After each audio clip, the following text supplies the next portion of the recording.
Last week's budget speech was one of the most important in recent years. George Osborne, the Chancellor of the Exchequer, delivered what could be his final ever budget speech before May's general election, which is expected to be one of the tightest ever. The North East remains on the wrong end of the unemployment scale.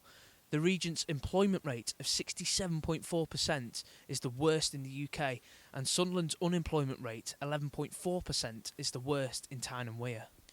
Yet despite those figures, there are still serious concerns for the provision of unemployed people in the region.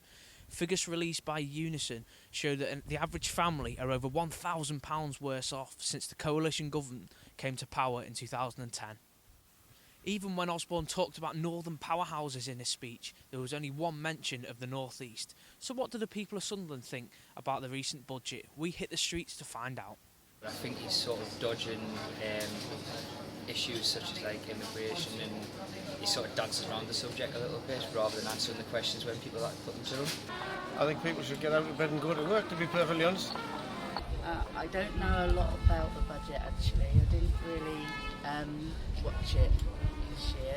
We haven't got enough jobs in the city centre. This is what we need.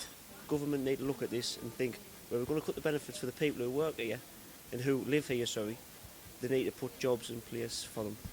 I can understand like them cutting like job seekers and trying to incentivise people to get jobs and stuff like that, but if there's no jobs there to get people, how can you leave people without any money? In response to feedback from local residents, Conservative MP for Sunderland Central, Jeff Townsend, had this to say in a statement to SR News. He said, "There are a lot of good things happening, but we need to attract more businesses. We need to utilise what we have, such as this port in Sunderland, to our advantage to gain a gateway to Northern Europe." He goes on to say that there's a perception that the North East has been left behind and admits, although there is greater growth in London, but the North East can push forward in the future. It remains to be seen whether Jeff Townsend can encourage voters to vote blue in May. This is Luke Bidwell for SR News.